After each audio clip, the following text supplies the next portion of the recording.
3200, 3700.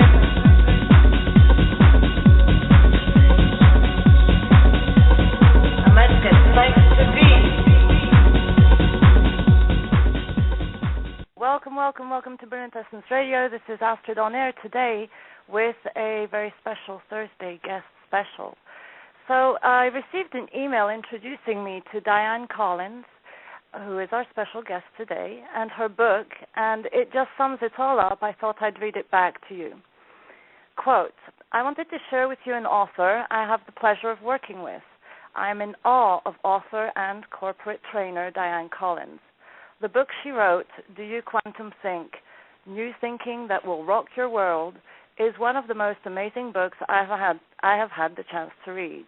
It starts from the premise, if quantum science has ushered in the new paradigm and we are still pretty much living in the old mechanistic paradigm, how do we not only change our thoughts to live in the new understanding, but how do we embody this new thinking in our lives? He goes on to say Dianne lists 21 principles, which are quantum thinking principles, and extrapolates how to work them into your daily life. Dianne, who mentored with Dr. Fred Alan Wolf of the hit film What the Bleep Do We Know, is a graduate of the University of Miami in philosophy and psychology and a lifelong student of Siddha Yoga and numerous leading-edge modalities and models that bring more joy to life. Her varied experiences as a Fortune 100 corporate manager, an award-winning photographic artist, and currently as a consultant to business executives and entrepreneurs, all contribute to her extraordinary gift of originality and ability to express complex universal subjects in clear and powerful ways that benefit people instantly. Here's a quote from Ervin Laszlo, founder and president of Club of Budapest. Do You QuantumThink is beautifully designed and written for readability by everyone. Important ideas to be shared and pondered and acted on. Please visit Dianne Collins' website, www.diannecollins.com, and that is spelled DianneCollins.com, DianneCollins.com. Dianne can be also found via Facebook. Do You QuantumThink Facebook? Like it. I've liked it. I love it. And I have the book, and I'll start with this. First of all, welcome to the show, Dianne. Thank you so much, Astrid. I'm so pleased and delighted to be with you. I am shaking, to tell you the truth. First of all, I want to thank you for making me cry. Really? How did that? I hope it was in a good way. It was, oh my gosh, it was blissful. I received Dianne's book with not only a personal card attached to it, but 2 additional personal dedications inside that just, I had tears running down my eyes. It was so amazing to receive such, thank you, Dianne. So I tuned right in. You know, I take my inscriptions, I take them to heart. And so I tune in to you. Sometimes I've done it without ever looking online or anything, but I really did, connect with you. We have so much, we're just so resonant with one another. Do you have it there? Read what I wrote. I don't remember. Oh, good gosh. Okay. For Astrid, a brilliantly beautiful woman who is the global essence of luminescence, expanding and enlightening our world with practical, profound panache. Smile. With love and appreciation, Dianne. And then she says, create the best always, in all ways. Thank you so much. I love what came through me. We exist in fields. Like to call them quantum fields for short, but we all know on this, if we're listening to this show and people who know you, Astrid, that we exist in fields, and the field is entangled, interconnected.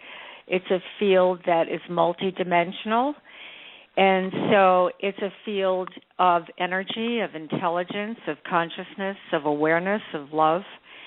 And connection is the most important aspect of when we start to really think from our expanded, emerging new worldview, quantum worldview perspective, to know that we are connected through the field. So when I tune into you to write something, then what comes through are these, that terminology, and I've noticed because it was kind of a little poetic there, right? And I was a little bit of a slight amount of rhyme and luminescence and panache. That's the word that word doesn't always come through, when I'm writing, but that came through for me with you. So. Well, I love your writing. This book is amazing. It's big, but it's very easy to read. And in fact, what I started, because I realized I couldn't for the life of me read it in a concentrated manner before our show. So I started it, and then I allowed it to be by my bed, and I would open it, from time to time. And there's not one paragraph I read that I didn't resonate with. It's just, and I'm sure this is how all your readers are going to appreciate it. There's some personal notes, there's some exercises, there's a flow to the words, like you read a paragraph, and then the next paragraph she tells you, just relax, breathe, and all of a sudden here you are, breathing in and out, just like you're reading. Right. It's a flow. It's a really great flowing book, and it's got so many elements to it. I've bookmarked and put the pages down on so many. Everything I've been reading, had to be underscribed. So I'm not sure we're going to go through it all. But no, I don't think we can. But I really appreciate what you're saying, because it really is meant to, it's comprehensive, but I call it a friend for life, because it really is meant to be read the way that you're reading it, Astrid. And my husband, who's my partner in life and all things in business, Dianne Collins, we read it. We keep it always on our table where, we have breakfast, and we read different spiritual books, the Bhagavad Gita or whatever, and then we'll pick up and do exactly that, because of what, we were talking about just before, about being in this non-local field of intelligence, so that you will always tune in. It's like infinite intelligence is so awesome. It works every time, that if you tune in to, I do it sometimes, what message do I need today? Or I need an answer in this moment to this specific situation. And then you open it. You will get the exact message. Now, maybe you can do that with any book, I'm sure. But this book is really meant for that. Do You QuantumThink is really for each one of us to connect to our own awareness in the present moment as we read. And I call this the art of distinguishing, a new worldview of learning, where it's not about the information. We already know all of it, and or we have access to it. The wisdom has been around for thousands of years, and who knows how long, at least in recorded history. So my mission, if you will accept, what has been, continues to be, that we go from merely knowing it as intellectual information, conceptual, to actually embodying it. And that is the idea, is that the method of quantum thinking, which does take us actually beyond thinking to a new state, a condition, a framework from which we live and think, that you do that by having that present moment awareness. So when you said, okay, sit back, take a breath, it's so that we're continuously elevating our presence. Yes, absolutely. That's beautifully said. To bring it back to practicality, for those who have just joined us, we're talking with Dianne Collins about the book Do You Quantum Think and How Do You Quantum Think? And in her book, for example, at page 169, there's Quantum Think Recreation. So it's a little half-pager that explains to you a little bit about what you could do. Like, for example, 1, practice non-attachment.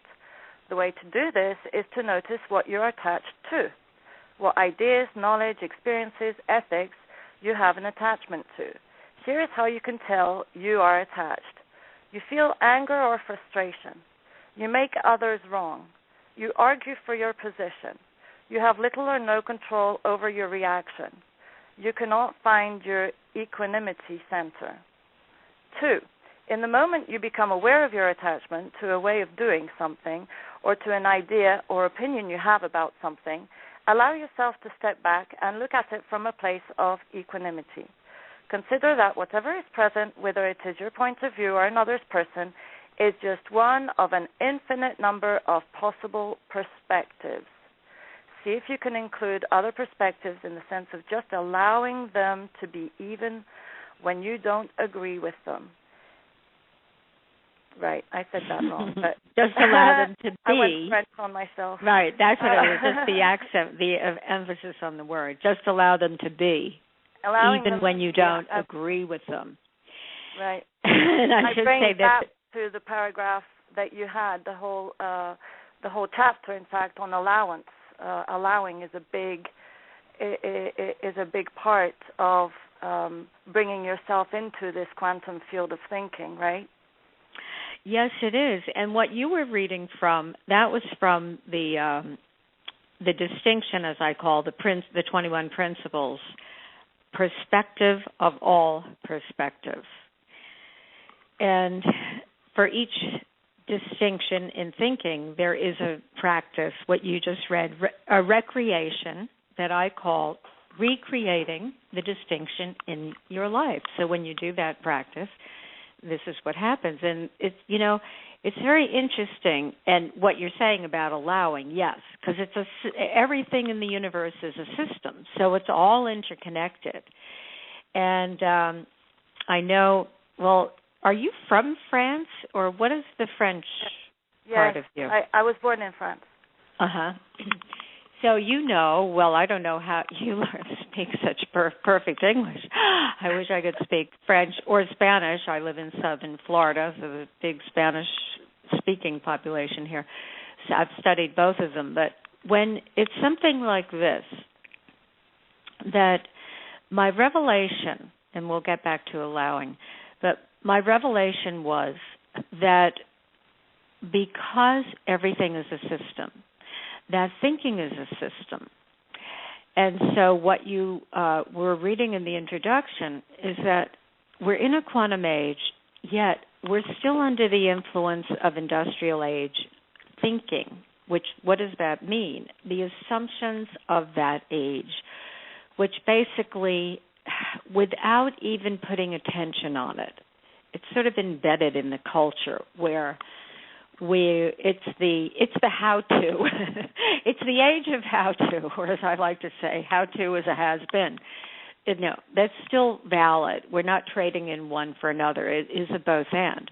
But that age where the science said the universe is like a giant machine. Now we know the paradigm shift, the scientists since Einstein and the quantum age. The universe is more like a giant mind, consciousness-based, rather than physical matter-based. And, of course, it's multidimensional, so it's all interconnected. So when you think, well, how did the industrial age worldview teach us, sort of condition us, is that we, the how-to, okay, only matter is real. We look in the circumstances to see, what's possible. How do you get something to happen? It's all through that push and pull on an object, translate objects as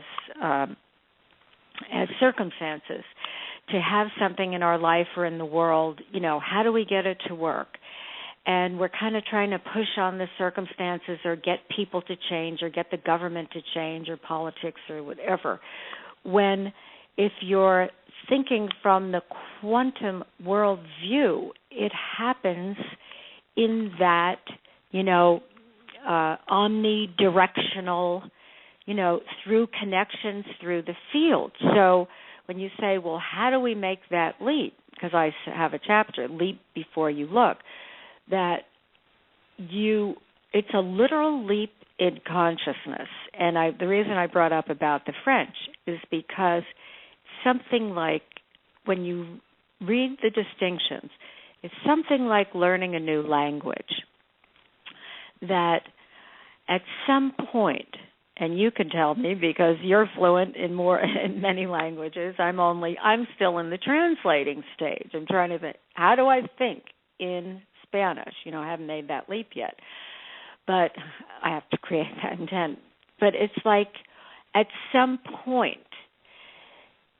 all of a sudden, you're in the field of English, if French is your native language. And did that happen for you? Yes. We traveled the world, and we could only find English schools in some countries. So we were put in English schools very, very early. And so basically English is a first language. And then I came back to France. Mm-hmm. Well, you hear it as a baby. You hear it. And then when you come to talking it, you're in different countries, and your parents talk French, but outside they talk English, or it gets very confusing. So you have to leap. You can't ask yourself to translate. You have to grasp the notions without thinking about them, just like you're saying. That's exactly right. So I say you cannot see a new world view from the perspective of the current, or lovingly called the old world view. Right. Because that was a view that was one-dimensional. It's a view, everything is machine. The body, the medical science is built on that. The body is machine, divided up into its parts. It's not thinking from whole systems, holistic and holographically. And so when you make that leap, so that's, we will be somewhat limited by the world view that we're aware of, the world view in our awareness and the characteristics of it. So when you're able to make the distinction in your thinking, then you don't get caught up in the analysis of, I'm having a bad thought, a negative thought, or, a limiting thought. I don't know if I can do that. I know it's time, we're in a great shift. It's time for me to make a shift in my life, but how do I do it? I don't know if I can. And, all those, what I call wretched self syndrome, it's got to go. Any variation on that when you realize we're picking up thoughts from the surrounding mind field. So what I say it very simply, Astrid, that the first place we can get free is to realize that we can make a distinction between a thought we are originating, that we're choosing, that we initiated, and a thought that is just visiting, as a very simplest way of saying it, from the surrounding mind field that I now like to call the thoughtosphere, but getting to the allowing. So when you realize that intent, which I distinguish as the active dynamic of creation that we have been born with, right? All of us, that intent as the activation of the energy intelligent field, so that it's not an end result like an intention. It's the intent is more the shamanic sense, so that we're setting up a wave field, a probability wave field that will attract to us many results consistent with our intent.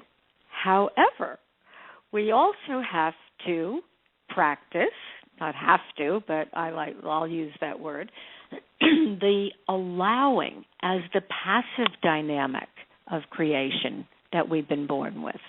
So allowing is a faculty of mind that we can consciously generate. So you have an intent, and we have many layers of intent, because I think, you're an astrologer. I'm an avid student of astrology for many years. And so we know we come in with a soul, S-O-U-L, right? That soul blueprint. So there's an intent that's very deep in the feeling tone of our soul. So there's at that level. Then we have the everyday intent, but, the life, worldly purpose intent, many, many different layers. But the idea is that the fun comes when you can practice allowing. So, yes, it was in what you read. It's not only just, let me see whether I can just be with that other political point of view that I don't like or I'm not in agreement with. And let me see, because that's part of the totality. So how is that fitting in? So there's allowing on that level where you're allowing something to be, so that when you do that, you are in your higher awareness and you are setting yourself free in that moment to choose, and in that heightened state of awareness. And at the same time, allowing is going into the non-local mind field, which we do every time we use our intuition, and allow for what shows up that we cannot see in a given moment in space-time, because, I like to use the 90% and the 10%, but maybe we can see or even envision 10% in this moment of how is my intent going to unfold in practical, everyday, this is my life terms. But there's another 90%. So that's why we say, well, maybe you have an intent. How something shows up for you, the opportunities that arise, the people that come into your life, the career opportunities, the financial opportunities, but it may not fit your picture. And that's a very important aspect of allowing. And the reason that, we're making a point of it, and I think why you brought it out, is because our old worldview conditioning is not set up for that. It's set up for the automatic, what do we do? Right? It's like, what should I do? What should I do? Well, maybe do nothing. Right. There's this space that the consciousness, I exercise mind, and I am, I'm my own neurologist, if you will. I'm very... I'm a big researcher on the way my process of thinking and my visions expand, and how come I see ghosts, and how come I communicate with people beyond, the 10-foot margin of sight. And it's really interesting, because there comes a point where you feel, you have this feeling inside your brain, inside your head, which becomes like an open field. I call it like a huge, calm, 360-degree lake around the peripheral and inside within my brain, It's calm lake where anything and everything is possible. And when you get to that point in your mind of sustained peace and allowance, then for me, all I need to do is hone into a particular energetic path of communication with this person or that spirit or, my sister in France or whatever. From that point, I direct my intent towards a specific energetic field that aligns with the communications between me and the person I want to be in rapport with. Exactly. And this is, this is what, well, you actually touched on almost what I call the 5 natural faculties of mind. Now, mind I'm using as, in the sense, not just the cognitive left brain, but thinking. But thinking is a very important activity of mind. But mind, what we hold in awareness, which in our old world traditional education, we don't learn about mind because the scientists declared only physical matter is real. So we relate, people still think the mind and the brain are synonymous, which you and I know are not. So the 5 faculties of mind, which, and then to respond to what you were just saying, Astrid, intent, intuition, subtle energy, resonance, and meditation. Now, as you're saying, it's an infinite possibility universe. That's principle number 3 in the QuantumThink system. And so that, what you're pointing to is all of those, because first of all, it's the knowledge that we are in an infinite possibility universe. What does it mean? It means in any moment, there's an infinite number of ways that reality can manifest for us. Or as you're talking about, what reality, can you tune into? It's not just what we are able to glean with our ordinary 5 senses. And then the other aspect where you said like this lake, that was a beautiful imagery, that is what I consider the meditative faculty, an actual faculty of mind. So we know meditation, many forms of meditation practices, all great, all good, important. But when you realize that the very nature of our mind includes that meditative faculty, which I think you just distinguished beautifully when you said, because when, it's like, where does this intel, I've been watching a lot of spy things lately with my husband, where does it come from? Well, it comes from this infinite, intelligent, all that is. So, and then we distinguish it as human focal points. We make it real by bringing it into our awareness in a certain way, or as you said, tuning into it, like the Matrix, like you go into those coordinates and you can pull in information or you can send information. And this is the nature of mind. As we know, they call it non-local because it's not located. It is not located in the ordinary sense of the physical objects that exist in our ordinary, daily world, that exist in time and space, which means the mind can go anywhere.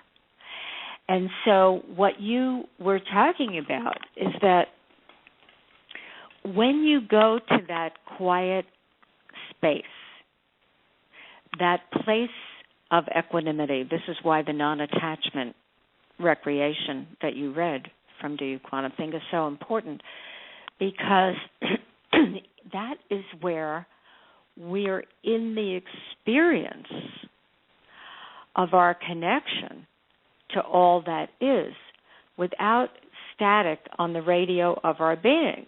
So you are practiced in it, In the book, I'm asking all of us to say, okay, let's start using this in a disciplined way, not discipline like force, but discipline like putting conscious intent on.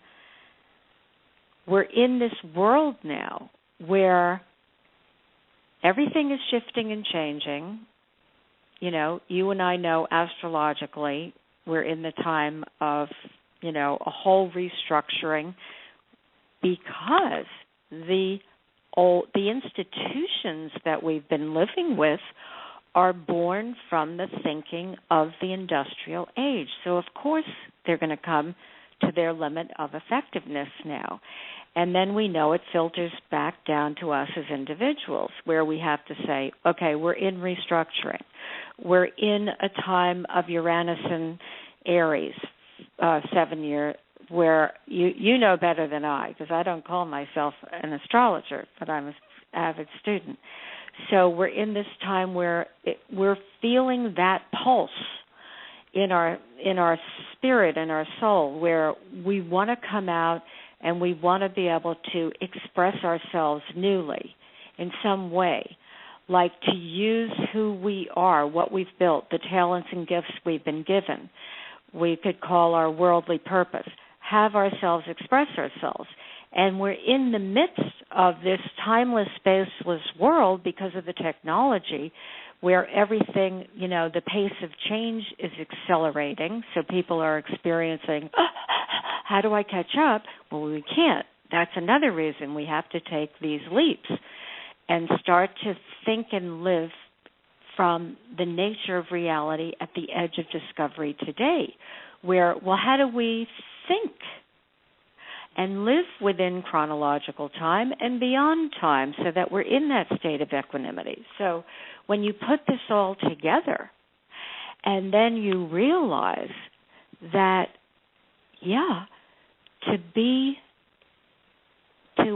to go to this next place where we all aspire to, I call it, mastery. We're here to be the master beings.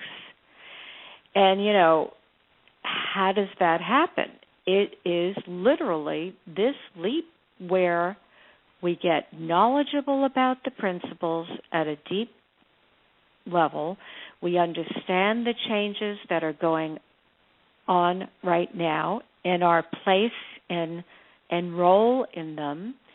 And it's such a great opportunity, because now it's like, wow, there's chaos around me.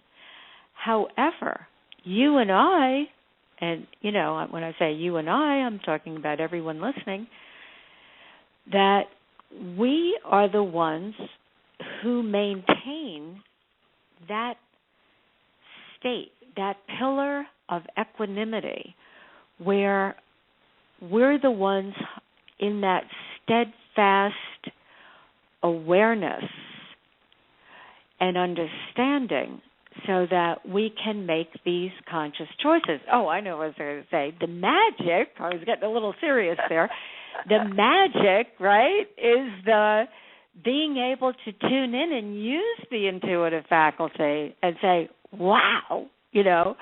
Or to tune in energetically and saying, wait a minute, I'm like, I'm in an anger or judgment, energetic vibe right now. How do I transmute this? Let me use the energy and let me transmute it. Let me take myself to a higher frequency state. And then that becomes your way of life. And I think, I know that's where you are. I practice it as much as possible. I'm human too. I get angry, frustrated, locked into a process of it's a locking mechanism. It's what they call a program of thought patterns, and those thought patterns can be chemically wired, which have influence, at least on the action-reaction thing. But I was interested in knowing, okay, so this quantum leap effect it's first of all, it's not easy to have complete faith in it unless you practice it and you notice the results that you're making on your own, correct? That's what I found because it really is awareness. And, I put a new kind of spin on what you were just talking about. Yes, it is a practice, but this is what I was saying about the language. At some point, the system kicks in. And then what happens is it becomes like a vortex. All of a sudden, it's not like you're, I wrote, well, it's not like you're monitoring every thought, but what happens is your awareness is so heightened is that you notice it right away. So I was going to say, I put a new spin on that, what you call the locked-in pattern. And I call this vestige that it's not personal. I mean, it shows up personally, but, like the rain, it's not personal, but if you go out you'll get wet. But it's cultural that if you look at the industrial age, which began at the beginning of rational science from the 17th century, where, they were looking at scientists, you could imagine, they're sitting around on the earth saying, what is it? What is it made of? What is material? What is... And so it was like inherent in it, this separation, because in the physical realm, we look separate from each other and from everything, but we know there's no actual separation. There are distinctions, but nothing is separate from one another. And, we know that. I heard you on another show you were doing, talking about trees, and, everything is interconnected, the carbon being exchanged and, with us, oxygen, carbon dioxide. I mean, it's because where our society has been oriented around the physical, we're not relating in fields. So when we start quantum thinking, you start relating in fields, and then everything becomes so much easier. As I say, it takes one to tango in a quantum world. You shift your intent, you shift your state, and whatever field, like you said, you tune into your sister, and you can, in the relational field, you can shift things immediately. But I digress. I was going to say about these least action pathways. So when you look at the industrial age, you think of a machine, once you wind it up to work, it just runs automatically on its own unless something goes wrong. And then you pay attention to it. So if you say, quantum thinking is not about science, it's about how the discoveries of science shape the way we think and how we can now proactively use the cutting-edge discoveries to shape our relationship to our own mind, our own awareness, our own thinking. So the old world, industrial age, machine age, so you could say, in many ways, not to insult anybody, we became automatic and mechanical too. And I call these least action pathways, the way the energy or the thought goes, simply because it's been that route before. And don't give it any more meaning. So when you see that least action pathway thought, it's like, there's that least action pathway. Okay, let me interrupt that. What is my intent again? And it becomes that simple. Nice. Yes. And you know what? And you really do. Well, anytime you raise your awareness, your consciousness, you are, you're upping your frequency, right? You're getting out of those denser realms.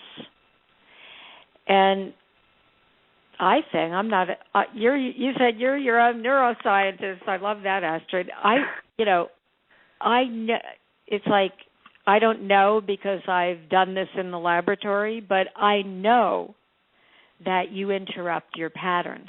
Actually, I've been, I was in a certain kind of study of NLP, neuro-linguistic programming, with one of my old boyfriends who was an NLP psychiatrist, and he let me video a lot of him with his patients because he was teaching around the world.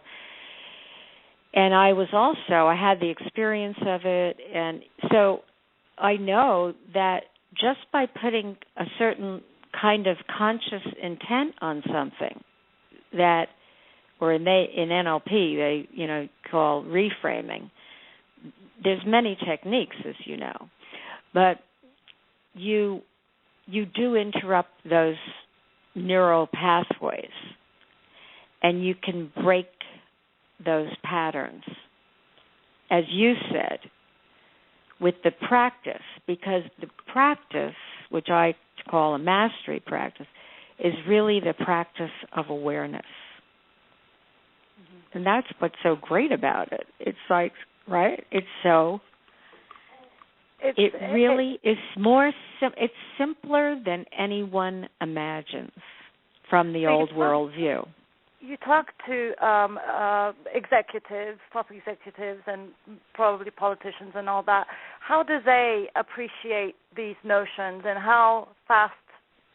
I mean, do you follow up, and how fast do they apply them to change in corporations? Because corporations are just basically institutions with a whole bunch of people in there, but the system it slows them down. It's not the people that are slow, it's the way they're structured within the institutions that is slow processing to move information up and down, sideways, etc. How does this, you initiate these people to quantum thinking? How do they make that leap within the companies? Do they actually institute new policies, or how do they? Yes, they do. Well, let me say this, that first of all, I love that you said corporations are just a lot of people, because, we tend to think of these institutions like an and it's really just a lot of people. So what happens is, when you look at what life does occur in quantum leaps in the invisible realms of thought, energy, resonance, relational fields. Nature, everything that gets accomplished through patterns of relating. Right. So they have, when we work with people in corporations and in government, which we have, they're people. So right. We all have this universality within us, and we all experience the same thing, even though, as you say, Astrid, okay, they're in this kind of a structure that's born of the industrial age worldview, so it has the hierarchical, and, that's been changing, and with the newer ideas and people trying to get more networked and more collaboration. But within each person, there is still that where we can break free. So what happens is, first of all, when we introduce QuantumThink to them as a system of these 21 principles, distinctions in thinking, and the main overarching premise that our habits of thinking create our experience and give rise to our actions, and therefore all of our results, our inner state, our relational results, and our outer, I call it houses, money, and cars, or it could be, business results. So the first thing is that they realize that first of all, they relate to it, because it's not because I'm saying it. I'm distinguishing it. I'm bringing it into our awareness so that we can make it present in ourselves. So they totally get it. And some of them, I've had some people say to me, I recall some engineers in AT&T years ago, and a couple of them, they're so, lovely, and they say, I'm really an industrial age thinker, I'm an engineer, and I don't know that, but they get it. And so when something happens, and we've had amazing results with people in our programs, because when you say apply, well, first of all, there's another aspect I want to say is there is also a company mind, because each entity kind of has its own mind. So they realize they can shift the company mind. Now, I'll just give you a couple of examples. When we were, we used to do this program, QuantumThink 21. We may revive it again. It was a teleconference, only where everybody's working on a, real-time, real-life result, quote, intended quantum result, that happens because you're quantum thinking, an hour a day over whatever period of days. And we would present one of these quantum think distinctions. And we were doing this program during 9/11. On the day of 9/11, we were in the middle of that program, and the people in our program were from the Executive Federal, Federal Executive Institute. I can't remember the exact wording. It's on my website someplace. With the executive director and her direct reports. And they were scattered around the world because they travel a lot, as you can imagine. I know you have that degree in international politics, and you traveled around. And so what happened is, and we have, I have this as one of the testimonials, is that the executive director said, and I mean, we were literally on the call with them at 7:30. It was from 7 to 8 in the morning Eastern Time when that happened. And she wrote afterwards, because that's the agency that trains all of the leaders in non-political part of the government in the United States. That's what the institute was. So what happened is, she said afterwards, she was able to maintain her equanimity. And she said she was so happy that Quantum Think came at that point, because she had to leave, of course, immediately, the call, and attend to all of these various leaders who were, I'm sure, at a high level of stress, where we could and attend to them and be that guiding light. That guiding light. And that happened to us with them, and when we were working with AT&T during one of the major hurricanes, Wilma. That happened with them, where they said they were able to get everything working, in major time, because they were able to maintain their equanimity. So, they apply it, they get it, and because they're people. Right, that's it. It takes an individual to get to be one. Right. So when it's very interesting, Astrid, because I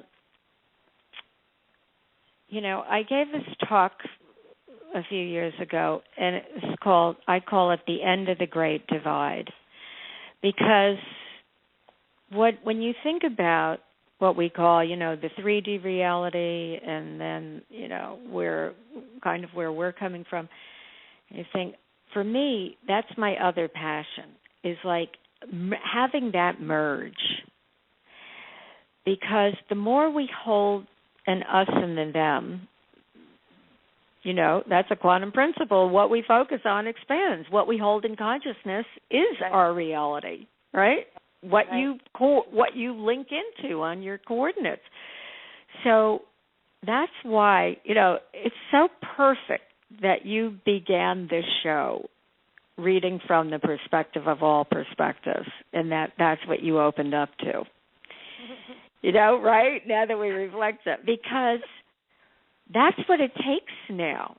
So, I'm very interested in politics. I look at it, and I get, we get as crazy as the next person over some of the things, what I like to call, people, we're all awakening. Some of us know we are, and we're choosing it consciously. And some of us don't know it yet. Right, and some need to remember to read what they are going to sign before they sign it. That's right. That's exactly. But, so careful we of do the contracts of alignments that you're creating, right? Yeah, exactly. And so when you say, I call it bringing light to another person's least action pathway, because what I was going to say is, when we talk to one another who understands the language that we're speaking of, right? Who really is tuned into the language of consciousness, let's call it, that a lot of people will say to us over the years, well, I get it, but, I don't know if the other people will, or, I can't really bring this up. It's almost like it's like being in the consciousness closet, right? Being in the closet of consciousness. I never thought of it that way. And so this is the thing where we've got to, everybody has to come out now, because that's what's needed in the world to bring this, let's get the show on the road. And so but how do we do that as individuals? Is that I call it bringing light to someone else's least action pathway. Because as you said, we still all have our reactions, right? We still have the least action pathway, emotion. Something happens and it's like a gestalt, instantaneous. And that gets looser and looser and looser. I mean, I know because I'm married, right? And I work with my husband. And we'll be married 25 years in the year we're recording this. Congratulations. Thank you. In September of 2014. And it seems like yesterday. Why? Because I have an intent to live, consciously generate our relationship so that it's always fresh, so that it doesn't become a least action pathway of a relationship, which we developed those too. But, what I was going to say is, so we could go into reaction. It's not like we don't, every morning I call it the breakfast debate. Fortunately, we don't see everything the same, even though we're both coming from, a QuantumThink perspective. So that's what makes it very interesting. But let's say that we really do have one of those anger reactions. Well, what occurs for us now, and this is, again, the importance of the system taking you like a vortex, like embracing you, is that we can get over it immediately. And I have a quote from the former, who has passed on, head of Siddha Yoga, Swami Muktananda. And he said, you want to know how to get rid of your anger? Just get rid of your anger. It's like, just get rid of it. So when you realize this is a quantum leap, it's an instantaneous shift in state. And we can literally do that because when we're aware enough. Now, I also like what you mentioned, my mentor who wrote the foreword to my book, Dr. Fred Alan Wolf, who I love and is a good dear friend. And, he said, thoughts are more particle-like and emotions are more wave-like. And I've also heard this from, some indigenous chief of a tribe in Florida who I was talking to once about this. And it's like, so in other words, the wave lingers. Like you can have a thought and you can, change your thought, have a new thought. You can't really change your thought. Alan says the thought gets there before you do. You become aware of the thought. But you can generate a new thought in any moment. And give, a new meaning to, we have a thought, we give it meaning, that gives rise to the emotion and the response. It doesn't happen sequentially like that. It's a gestalt. It's a whole. So what happens is that you can have a new thought, like interrupt the least action pathway thought, say, what is my intent, create new thought. But the emotional body may still be lingering. Mm-hmm. And so if you understand this nature of the energy field, which is the emotion, where the emotion lives, then you realize, okay, well, I'm still feeling that, but I know it's going to pass. It's going to subside. It's going to transform, or I can use the energy of it consciously to transmute it, to take it to another state. And so that's, it's like when you're living in this, going back to me and my husband, that we can get out of that immediately. We can get out of it like in a minute. Now, sometimes, one of us so we don't stay in the upset. Like how do you practice non-attachment? This is how. You notice when you are and you realize that every moment, these are not just spiritual platitudes. These are, this is the nature of reality. In every moment is new. Every moment you can shift. And when you, that's it. And you shift, and everything shifts. And we've got to quantum leap it out of the show, because we've had an hour now with Dianne Collins, author of Do You QuantumThink. Please visit her website and grab yourselves a copy. It's a really good book to have at home, opening it up to places that inspire your day and live a new way. Go to www.diannecollins.com. That's DianneCollins,